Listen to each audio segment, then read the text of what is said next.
कहानी की शुरुआत में हम मैक्स नाम के एक मिलिट्री डॉग को देखते हैं जो अमेरिकन फौजियों को अपने पीछे अफगानिस्तान के एक टेररिस्ट इलाके में ले जा रहा था। वहाँ के लोगों ने फौजियों को देखते ही उनके खिलाफ नारे लगाने शुरू कर दिए।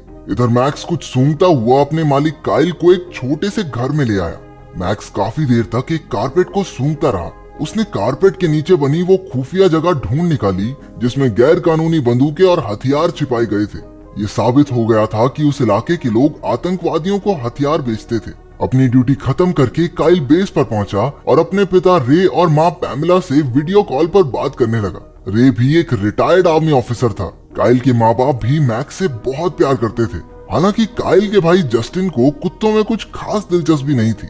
कुछ दिन बाद काइल को उसके सीनियर ऑफिसर्स ने बुलाया। पता चला कि जितनी बंदूकें उन्होंने जब्त की थी वो सारी ऑफिस तक नहीं पहुंची।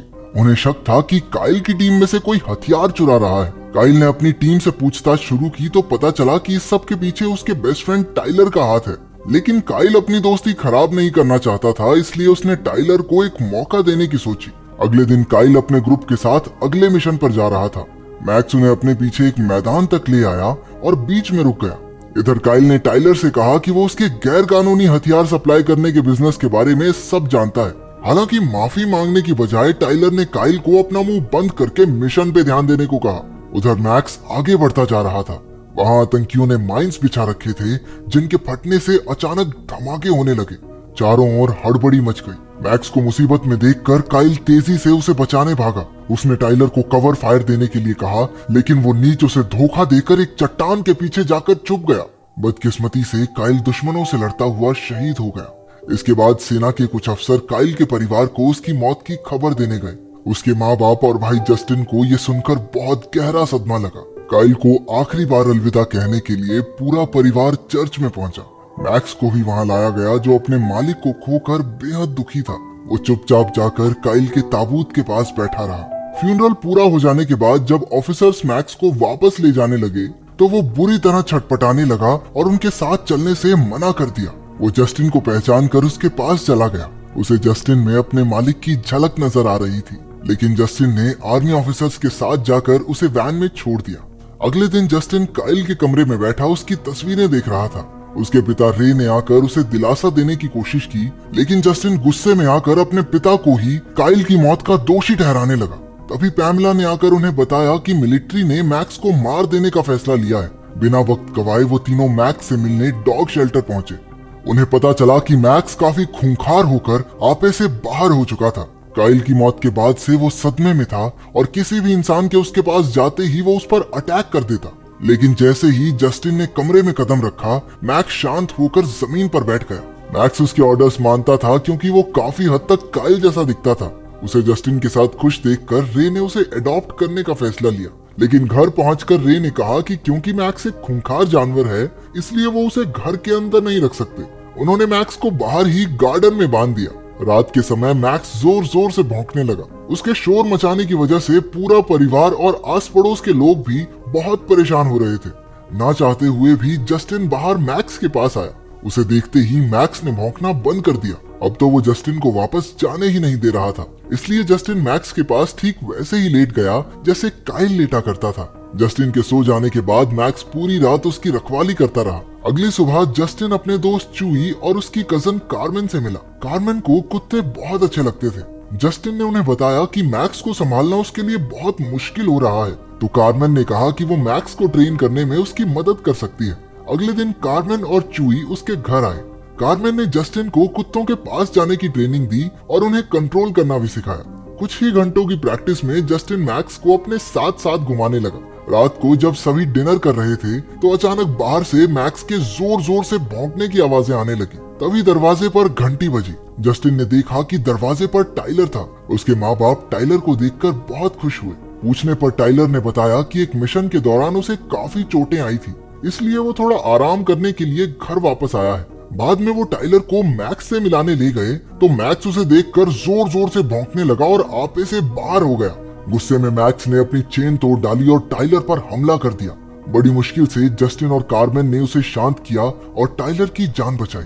असलियत तो ये थी कि मैक्स अपने मालिक काइल की मौत को भूला नहीं था और उसके अंदर टाइलर से बदला लेने की आग जल रही थी। अगले दिन जस्टिन मैक्स को घुमाकर वापस आया तो वहाँ एक पिंजरा रखा हुआ था। उसकी माँ ने बताया कि ये पिंजरा मैक्स के लिए है ताकि वो किसी और पर हमला न कर सके। अगले दिन टाइलर ने रे से उनके वेयर हाउस में अपना कुछ काम करने की इजाजत मांगी। क्योंकि वो उसे अपने बेटे जैसा समझता था तो रे ने भी उसकी बात खुशी खुशी मान ली। बाद में जब उसने टाइलर से काइल की मौत के बारे में पूछा तो टाइलर ने झूठे आंसू बहाकर कहानी सुनाई कि काइल की मौत का जिम्मेदार तो मैक्स है। वो काइल के मना करने के बाद भी डेंजर जोन में चला गया और उसे बचाने के चक्कर में काइल मारा गया। ये सुनते ही रे गुस्से से लाल हो गया और मैक्स को मारने के लिए भागा। उसने अपनी बंदूक निकाली और ट्रिगर दबाने ही वाला था कि जस्टिन ने ऐन वक्त पर आकर उसे रोक दिया। अगले दिन जस्टिन फौज के डॉग शेल्टर में पहुंचा। वहां उसे काइल का दोस्त सार्जेंट रियस मिला, जिसने बताया कि मैक्स उनका आज तक का सबसे बेहतरीन मिलिट्री डॉग है। उसके मुताबिक मैक्स कभी भी काइल को चोट नहीं पहुंचा सकता। उसने ये भी बताया कि टाइलर को कोई चोट वोट नहीं लगी, उसे तो नौकरी से सस्पेंड किया गया है। उसने चूई और कार्मेन के साथ मैक्स की ट्रेनिंग के समय की वीडियोस देखी। तब उसे पता चला कि मैक्स काइल के कितना करीब था। उसे अब पूरा यकीन हो गया था कि मैक्स की वजह से काइल की जान नहीं जा सकती। तभी वहाँ चूई का दूसरा कजन एमिलियो आ गया। बीच में उसे टाइलर का कॉल आया, जिससे जस्टिन को उस पर शक हो गया। इसलिए एमिलियो के जाते ही वो मैक्स के साथ उसका पीछा करने लगा। कुछ देर बाद वो जंगल के बीच पहुंचे जहाँ एमिलियो टाइलर से मिलने आया था। तभी वहाँ कुछ गुंडे भी आ गए जो असल में टाइलर से हथियार खरीदने आए थे। तब जस्टिन को समझ आया कि टाइलर असल में अफगानिस्तान के गैर कानूनी हथियार अमेरिका में बेचता है। उसी वक्त उन गुंडों के कुत्तों ने मैक्स को भौंकते सुन लिया और उसके पीछे भागने लगे। मैक्स उन दोनों खूंखार कुत्तों से अकेला लड़ गया और उन्हें हराकर जस्टिन के साथ भागा। खुशकिस्मती से वो हाईवे तक पहुंच गए, जहां एक औरत ने उन्हें लिफ्ट देकर घर तक छोड़ दिया। अंदर जाकर जस्टिन ने देखा कि टाइलर और उसका पार्टनर डेप्यूटी स्टैक वहीं मौजूद थे। वो जस्टिन की साइकिल को जंगल में देखकर समझ गए थे कि वो उनके बिजनेस का राज जान चुका है। स्टैक ने अपने हाथ पर झूठी चोट दिखाकर इल्जाम मैक्स पर लगा दिया। उन्होंने जस्टिन के माँ बाप से शिकायत करके कहा कि वो जल्द से जल्द मैक्स को कहीं दूर भेज दें। जब जस्टिन नहीं माना तो टाइलर उसे अपने साथ अकेले में ले आया और उसके पूरे परिवार को जान से मारने की धमकी दी। अपने परिवार की जान बचाने के लिए जस्टिन मैक्स को भेजने के लिए राजी हो गया। कुछ ही देर में डॉग शेल्टर के लोग आकर मैक्स को ले गए। इसके बाद टाइलर काम पर था जब रे ने उससे पूछा कि बिना उसकी इजाजत के उसने स्टोरेज यूनिट का इस्तेमाल क्यों किया। असल में उस स्टोरेज यूनिट का इस्तेमाल टाइलर गैर कानूनी हथियार रखने के लिए करता था, लेकिन उसने झूठ कह दिया कि वो जगह उसका एक दोस्त इस्तेमाल कर रहा है। उधर मैक्स डॉग शेल्टर में कंट्रोल से बाहर हो रहा था। वो सिक्योरिटी गार्ड्स पर हमला करके सबको चकमा देकर वहां से भाग गया। रात को रे जस्टिन से बात करने आया, लेकिन वो कुछ नहीं बोला। रे समझ गया कि जस्टिन जरूर कुछ न कुछ छुपा रहा है, लेकिन जस्टिन बहुत डरा हुआ था, इसलिए उसने पूछने पर भी कुछ नहीं बताया। बाद में रे अपने स्टोरेज यूनिट पर पहुंचा, जहां उसने टाइलर और स्टैक को ट्रक में बंदूकें रखते हुए रंगे हाथों पकड़ लिया। उसके कुछ करने से पहले ही एमिलियो ने उसे बंदूक की नोक पर बंदी बना लिया। उधर पैमेला को रे का मैसेज आया कि वो आज रात अपने हंटिंग हाउस में रुकेगा, लेकिन पैमेला के मुताबिक उनका कोई हंटिंग हाउस था ही नहीं।